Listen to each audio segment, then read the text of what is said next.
السلام علیکم دوستو، آج سے ہم ایک نہایت اہم اور معتبر کتاب کا باقاعدہ آغاز کر رہے ہیں جس کا نام ہے فضائل رمضان۔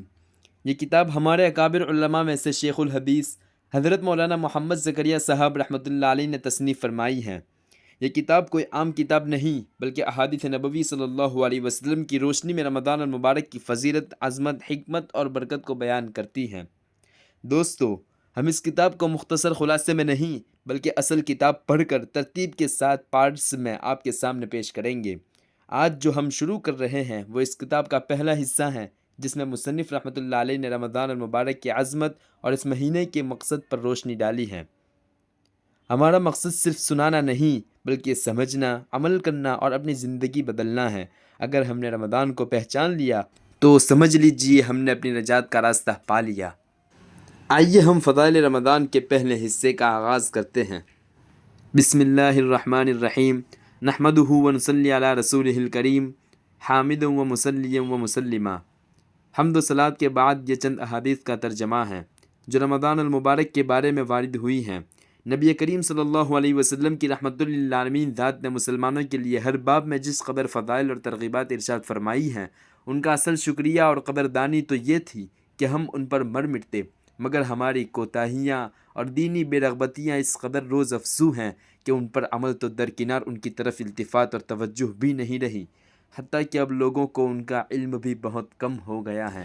ان اوراق کا مقصد یہ ہے کہ اگر مساجد کے ائمہ، تراویح کے حفاظ اور وہ پڑھے لکھے حضرات جن کو دین کی کسی درجے میں بھی رغبت ہیں، اوائل رمضان میں اس رسالے کو مساجد اور مجامع میں سنا دیا کریں تو اللہ کی رحمت سے کیا بعید ہے کہ اپنے محبوب کے کلام کی برکت سے ہم لوگوں کو مبارک مہینے کی کچھ قدر اور اس کی برکات کی طرف کچھ توجہ ہو جایا کرے اور نیک اعمال کی زیادتی اور بدعمالیوں کی کمی کا ذریعہ بن جایا کرے۔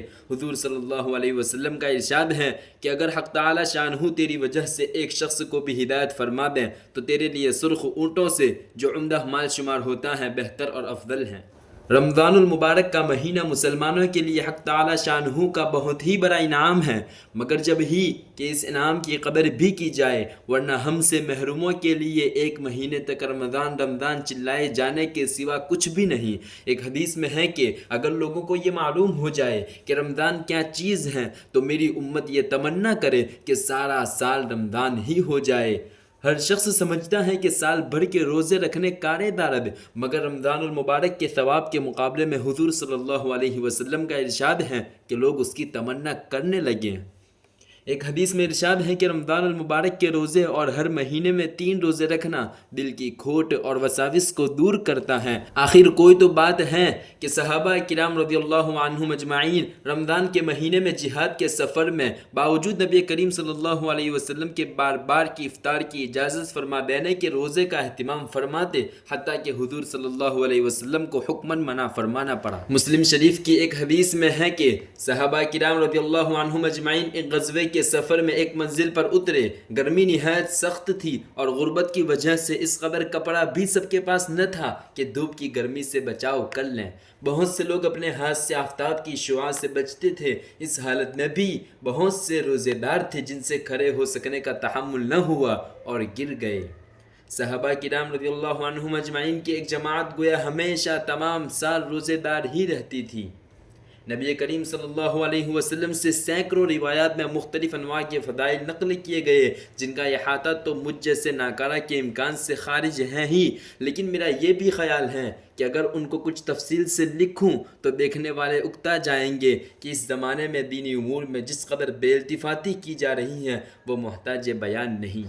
علم و عمل دونوں میں جس قدر بے پرواہی دین کے بارے میں بڑھتی جا رہی ہے وہ ہر شخص اپنی ہی حالت میں غور کرنے سے معلوم کر سکتا ہے۔ اس لیے 21 احادیث پر اکتفا کرتا ہوں اور ان کو 3 فصلوں پر منقسم کرتا ہوں۔ فصل اول رمضان المبارک کے فضائل میں جس میں 10 احادیث مذکور ہیں، دوسری فصل شب قدر کے بیان میں جس میں 7 حدیثیں ہیں، تیسری فصل میں اعتکاف کا ذکر ہے جس میں 3 حدیثیں ہیں، اس کے بعد خاتمے میں ایک طویل حدیث پر اس رسالے کو ختم کر دیا۔ حق تعالی شانہ اپنی کریم ذات اور اپنے محبوب صلی اللہ علیہ وسلم کے طفیل اس کو قبول فرماوے اور مجھ سیاہ کار کو بھی اس کی برکات سے انتفاع کی توفیق عطا فرماوے۔ نیک نیکیاں کیجئے آپ رمضان میں،